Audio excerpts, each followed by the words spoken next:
안녕하세요, 안엽수입니다. 최근 반려동물을 양육하는 인구수는 갈수록 늘어가고 있는데요. 한국에서 동물을 키우는 반려인의 수는 1262만 명으로 키우는 동물로는 개와 고양이가 가장 많았습니다. 한국에서의 반려견의 숫자는 약 544만 마리, 반려묘는 254만 마리입니다. 최근 들어 고양이를 키우는 사람들이 많이 늘어나고 있는 추세이지만 여전히 반려견의 숫자가 2배 이상 많은 상황이죠. 고양이에 대한 사랑이 남다른 일본은 어떨까요? 일본은 역시 개보다 고양이를 키우는 경우가 더 많았습니다. 2017년 일본 펫푸드 협회가 조사한 바에 따르면 일본 전국에 사육하는 고양이의 수는 약 953만 마리, 개는 892만 마리로 반려묘의 수가 반려견보다 많았습니다. 세계적으로도 고양이보다는 강아지를 많이 키우는 추세인데요. 일본인들은 어쩌다 이렇게 고양이를 좋아하게 된 걸까요? 오늘은 일본인들이 개보다 고양이를 더 많이 키우는 이유를 살펴보도록 하겠습니다. 오랜 역사를 살펴보면 끝이 없으니 일본의 에도 시대부터 고양이 사랑을 살펴볼게요. 일본의 에도 시대에서는 서민 계층 사이에서 목파나 우키요에가 유행이었습니다. 이 그림은 훗날 린상파라고 불리게 되는 유럽의 화가들에게 영향을 준 그림인데요. 특히 반고우가 우키요에를 따라 그리며 연습한 것이 아주 유명하죠. 당시의 우키요에를 보면 개보다 고양이가 더 많이 등장하게 됩니다. 그리고 이때쯤 복을 상징하는 마네키네코 인형도 만들어지죠. 한편으로는 고양이가 야행성이고 동공이 실처럼 가늘어지는 모습에 아성의 모습을 하고 있다고 생각해 안 좋게 바라보는 시선 역시 있었습니다. 에도 시대에 만들어졌던 괴담집에서는 고양이 모습을 하고 있는 요괴들이 많이 등장했죠. 에도 시대 말기에는 귀족들 사이에서 잉어를 키우는 것이 유행이 됩니다. 이것에 영향을 받아 잉어와 금붕어 양식이 시작되어 서민들도 금붕어를 키우는 것이 유행이 됩니다. 에도 시대에 개를 키우는 사람들이 적었던 곳에는 당시 활동했던 작가 아카츠키노 카네나리의 개의 사육서를 보면 추측이 어느 정도 가능합니다. 내용 중에 개를 사육함에 있어서 원칙적으로 인간의 아이라고 생각하는 마음을 가져야 한다. 기르는 방법이 좋지 않으면 관경병에 걸려 사람을 물어 뜯을 수도 있다. 라는 내용이 있습니다. 메이지 시대에 들어서면서 일본에서는 애완토끼의 인기가 높아지게 됩니다. 메이지 시대는 많은 서양 문화가 일본에 들어온 시기로 건축과 복장 등 다양하게 일본인들의 생활을 크게 변모시켰죠. 당시에는 부유층을 중심으로 서양의 토끼를 기르는 것이 유행이었습니다. 이후에 신문이나 풍자와의 토끼를 다루기 시작하면서 서민들 사이에서도 인기를 얻기 시작합니다. 당시에 토끼를 키우는 사람들이 너무 많아지자 1872년에는 토끼를 키우는 가구에 토끼세라는 세금을 부과했습니다. 부과된 세금은 1엔이었는데 당시 공무원의 월급이 8엔에서 9엔이었으니 상당한 고액의 세금이 부과된 것이죠. 이 당시에 고양이를 기르는 곳은 쥐가 많은 곳에서 키우는 정도가 전부였습니다. 쇼와 시대에 들어서면서 서양견의 수입이 활발히 이루어지게 되는데 대도심 거리에 서양견이 보이게 되면 크게 주목을 받으면서 일본견의 사육이 감소하기 시작하고 많은 사람들이 서양견을 키우기 시작합니다. 조금은 심심하게 생긴 일본견보다는 화려한 서양견의 선호가 일본 전국으로 빠르게 확산하게 되고 순혈의 일본견은 급격히 감소하게 되면서 거리에서 전혀 보이지 않게 됩니다. 이 현상의 위기감으로 일본견을 지키자는 취지의 일본견 보존회가 1928년에 창립하게 됩니다. 그리고 1931년 아키타견이 천연기념물로 지정이 된 것을 시작으로 시바, 카이, 기슈, 홋카이도, 시고쿠견이 차례로 천연기념물로 지정됩니다. 1950년대에서는 전국으로 많이 보급되었던 서양견들이 애완동물로서의 역할보다는 집을 지키는 파수견의 역할이 요구되는 것이 주류였습니다. 파수견으로는 하얀 털과 잘 짖는 습성의 일본 스피치가 인기였습니다. 고도성장기인 1970년대에 들어서면서 인기 만화 도라에몽의 연재와 집합주택과 아파트 단지가 늘어나기 시작하면서 애완동물로서 고양이의 인기가 차츰 생기기 시작합니다. 강아지가 짖는 큰 소리가 이웃에게 민폐로 여겨지면서 상대적으로 소리가 작은 고양이의 인기가 많아지게 된 것이죠. 이런 주택 사정으로 인해 열대어나 문조, 인코 같은 새를 키우는 가정도 늘어나게 됩니다. 그럼에도 당시 고양이보다는 개를 키우는 가구가 압도적으로 많았습니다. 특히 이때는 말티즈를 키우는 것이 유행이었는데요. 말티즈는 무려 16년간 일본의 등록 견종 1위를 독점을 하게 됩니다. 이 무렵부터 애완동물 전용식품이 나오기 시작하고 동물병원이 생기는 등 애완동물의 인프라가 하나씩 정비되기 시작합니다. 1980년 나메네코라는 나고야에서 발생한 폭주적 차림의 고양이가 인기가 생기면서 사진집이나 캐릭터 상품을 발매하게 되는데요. 이런 상황에 동물 애호단체가 나메네코는 학대라고 지적을 하자 미디어에서도 부정적인 반응을 보이며 나메네코는 2년 만에 사라지게 되고 반려묘의 인기로는 이어지지 않게 됩니다. 버블 시절에는 크고 화려한 대형견의 인기가 상당했습니다. 당시 가장 인기 있는 종은 러브콜리였으며 90년대 들어서는 골든 리트리버, 시베리안 허스키의 인기가 많아지게 됩니다. 2000년도가 되면서는 햄스터 만화가 연재되기 시작하면서 작은 햄스터를 키우는 것이 유행이 되었으며 2005년이 되면서 일본의 유명 커뮤니티 믹시로 인해 고양이를 키우는 사람들의 동호회와 블로그가 만들어지며 고양이를 키우는 사람들의 다양한 정보가 다루어지기 시작합니다. 그리고 2007년 니코니코 동영상이 만들어지고 이곳에 다양한 영상이 올라오게 되는데 그중 가장 큰 인기를 얻은 영상이 고양이가 그릇에 들어가는 고양이 나베 영상이 큰 인기를 끌게 됩니다. 그리고 같은 시기에 키시역에 있는 매장에서 키우는 하마라는 고양이가 있었는데 지역 사람들과 방문객들에게 인기가 상당했습니다. 이것을 계기로 2007년 키시역 역장으로 취임을 하자 전철역 역장으로 고양이가 취임했다는 내용이 일본뿐만 아니라 세계적으로 뉴스로 보도가 되면서 일본 내에서 고양이를 키우는 인구수가 크게 늘어나기 시작합니다. 그리고 2008년부터는 아이폰이 발매되면서 다양한 반려묘 반려묘의 귀여운 모습들이 온라인으로 공개되어 일본에서는 고양이 붐이 본격적으로 생겨나기 시작합니다. 이때쯤 고양이와 관련된 많은 책들과 영화, 애니메이션들이 제작되게 됩니다. 그리고 2016년 간사이 대학 미야모토 교수가 네코노믹스의 경제 효과라는 논문을 발표하며 네코노믹스라는 말이 처음 사용되게 됩니다. 이 논문에 따르면 고양이가 낳는 경제 효과는 연 2조 3162억 엔이라고 합니다. 그리고 2017년 일본의 반려묘의 숫자가 반려견을 앞지르기 시작합니다. 오늘 살펴볼 장소는 아이노시마입니다.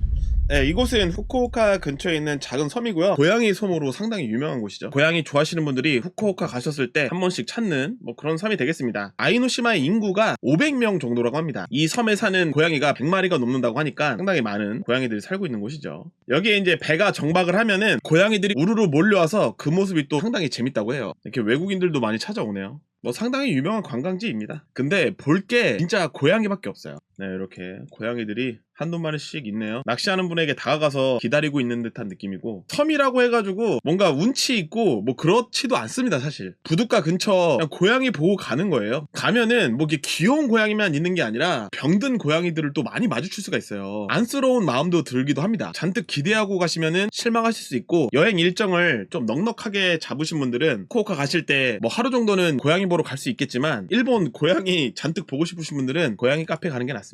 먹을 것도 못 주게 해가지고 다음 배편 기다리면서 그냥 이렇게 길거리에 있는 거 이렇게 한 마리씩 만지는 거예요. 고양이 보는 재미가 30분이면 끝이거든요. 근데 마땅히 또 갈 곳도 없습니다. 이곳에서는 2시간씩 배편을 기다려야 되는 경우도 있기 때문에 배 시간 잘 보고 들어가셔야 됩니다. 그리고 이곳이 하카타항이 아니라 신구항이라고 좀 떨어져 있는 곳에서 배를 또 타야 돼요. 그래가지고 주변에는 또 아무것도 없습니다. 잘 생각하셔가지고 여기 일정 잡으셔야 되고, 다음으로 살펴볼 장소는 고토쿠지입니다.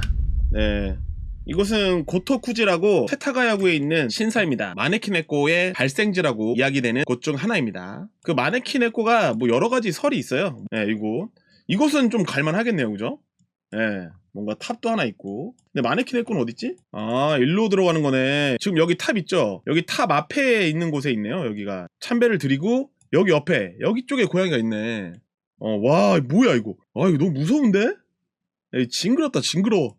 와, 네, 여기 마네키네코가 잔뜩 있네요. 마네키네코가 그 행운과 복, 손님을 불러들인다는 뜻을 가지고 있는데, 이렇게 왼손을 들고 있잖아요. 그래서 왼손이 손님을 부르고 오른손이 돈을 부른다고 하거든요. 자영업을 하시거나 사업을 하시거나 돈을 많이 벌고 싶으신 분들은, 특히 한국에서 일식 하시는 분들은 꼭 찾아가시면 좋을 것 같네요. 이곳 고토구지 같은 경우는 에도 시대 때 이 지역의 영주가 여기 신사 앞에서 고양이가 이렇게 손짓을 하더래요. 그 고양이의 손짓에 따라서 이 신사에 들어갔는데, 갑자기 천둥번개가 치면서 고양이 덕분에 화를 피할 수 있었던, 그렇게 그 영주가 이 신사의 수호신으로 고양이를 삼았다는 뭐 그런 일화가 있는 곳입니다. 딸랑딸랑딸랑. 고양이 키우는 가구 수가 늘어나는 게 2016년을 기점으로 크로스가 딱 되거든요. 개를 키우는 사람들이 줄어들고 고양이를 키우는 사람들이 늘어나는데, 1인 가구 수들이 많이 늘어나면서 강아지 같은 경우는 혼자 두는 게 되게 심적으로 힘들잖아요. 고양이 같은 경우는 혼자 잘 있기도 하고, 그리고 특히 강아지 같은 경우는 돈이 많이 든다고 합니다. 돈뿐만 아니라 시간도 많이 들잖아요. 밖에서 산책도 해야 되고, 여러가지 기회비용을 생각했을 때 고양이가 좀 더 키우기 좋다라고 생각을 한 것 같아요, 일본인들은. 네, 저는 비록 고양이 알러지가 있어가지고 고양이를 못 기르지만 참 매력이 있더라고요. 뭔가 이게 앙칼진 매력. 네, 오늘 내용은 여기까지입니다. 그럼 다음 영상에서 뵙도록 하겠습니다.